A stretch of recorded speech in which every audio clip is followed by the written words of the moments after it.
Agora nós vamos entrar na presença de Deus e vamos conhecer um pouco do capítulo 25 do livro de São Mateus, aonde Jesus relata aqui o fim do sermão profético, a vida eterna e o castigo eterno. O fim do sermão profético, a vida eterna e o castigo eterno. Muitas pessoas acham que viveu, morreu, acabou. Não. Ele está completamente equivocado, porque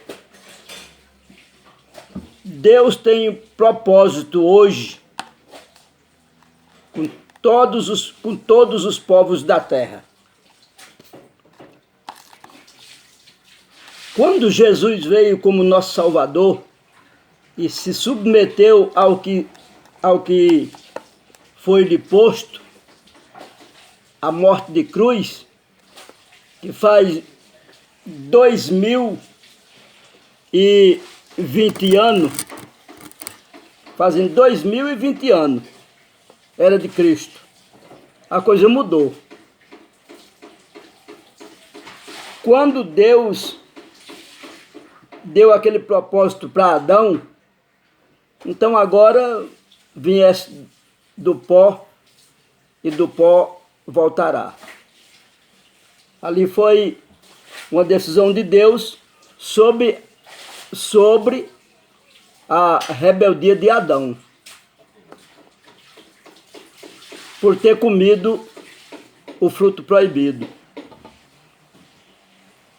Mas com o decorrer do tempo, isso aí mudou. Com a vinda de Jesus Cristo, isso aí mudou. Então nem todos descerão a cova. Aquele que aceitar Jesus, a morte não tem mais domínio sobre ele. Isso é a palavra de Deus que diz. E é verdadeira, porque o nosso Deus disse que passarás os céus e a terra, mas as minhas palavras não hão de passar. A palavra de Deus não vai passar. Então nós precisamos conhecer esses parâmetros de Deus para caminhar para a vida eterna.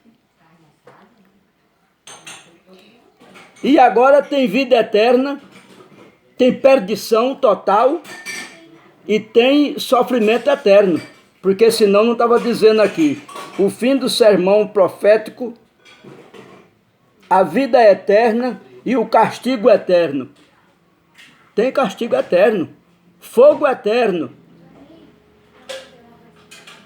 Os malditos, os que pregaram iniquidade, vai para o fogo eterno. Os malditos vai para um fogo consumidor. E os benditos do Pai, escolhidos por Jesus Cristo, esses herdarão a vida eterna. Essa é a palavra que diz.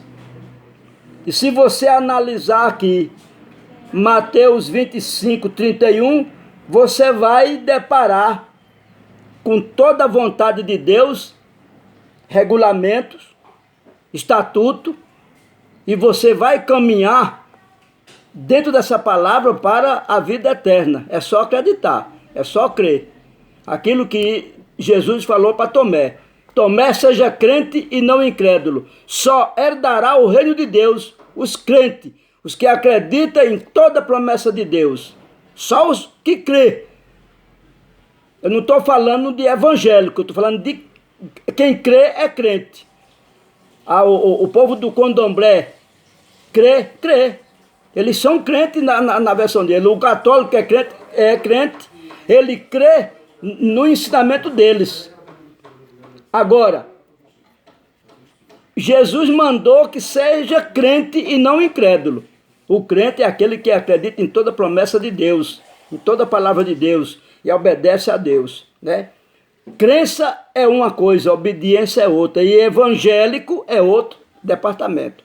O evangélico é todo aquele que pratica a verdade de Deus E esse Deus hoje tem nome, Jesus Cristo Nazareno, o Filho de Deus. Porque ele mesmo disse, ide por todos e levai o meu evangelho até os confins da terra. Então, o evangelho de Jesus Cristo é a verdade. E ele deixou bem claro quando ele disse, eu sou o caminho, a verdade e a vida.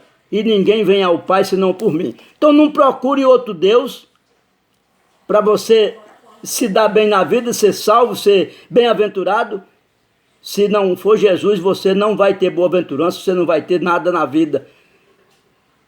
Porque todo o poder foi dado ao Senhor Jesus Cristo, nos céus e na terra. Todo o poder lhe foi dado nos céus e na terra. E pelo Senhor dos Exércitos, pelo nosso Pai Celestial. Então, portanto, nós temos que analisar a palavra de Deus e passar ela para os demais, porque a incredulidade está muito grande. A incredulidade está muito grande. E quando Deus pegou os seus discípulos e deu o poder para curar enfermos, limpar leprosos, ressuscitar os mortos, expulsar os demônios, viu? Ressuscitar os mortos, curar os enfermos, expulsar os demônios, no nome dele. Né? E também ele disse que se tu tiver fé, do tamanho de um grão de mostarda, poderá dizer para aquele monte, a montanha, se lança daí para dentro do mar e ela vai, do tamanho de um grão de mostarda. Hoje a maior montanha é a incredulidade na vida do homem. Essa é a maior montanha. É essa montanha que eu trabalho para expulsar, fazê-la sair da vida das pessoas que é incrédula. A pessoa ímpia, que acredita nela mesma, o ímpio já tem lugar garantido para ele. Entendeu? Aquele que não crê já está condenado. Deus amou o mundo de tal maneira que deu o seu Filho único e unigênito para todo aquele que nele crê, não pereça, mas que tenha a vida eterna. Em Salmo 91, versículo 7 diz, 1000 cairá ao teu lado, 10.000 à tua direita, mas tu não serás atingido. Só com os teus olhos contemplarás, verás a perdição do ímpio. Então o ímpio, ele está caminhando para a perdição, né? Diferente do crente. Se o crente falhar, mesmo conhecendo toda a verdade de Jesus Cristo, do ensinamento de Jesus, ele vai herdar fogo eterno. Aqui fala de castigo eterno. Se a vida é eterna, com abundância e toda a proteção de Deus, também tem o castigo eterno, é sofrimento. É sofrimento. Portanto, se você não quer ser crente, não brinque de ser crente, porque crente não é brincadeira. Ser crente não é brincadeira. Ser crente é ser obediente. É acreditar na promessa de Deus e viver ela. Se você brincar de crente, você corre o risco de ganhar como herança de Deus castigo eterno. Hoje nós somos protegidos por 3 poderes, pelo Pai, o Filho e o Espírito Santo. Nós somos regidos por 3 poderes. Então, vai ter vida eterna? Vai. Vai ter perdição total? Vai. E vai ter castigo eterno? Vai. A palavra de Deus é bem clara. O fim do sermão profético, a vida eterna e o castigo eterno. Mateus 25, 31. Analise. Bom é conhecer o estatuto de Deus, respeitar e seguir, se é que quer viver eternamente. Essa é uma palestra pequena, mas na presença do Senhor. E a paz do Senhor para todos, em nome de Jesus.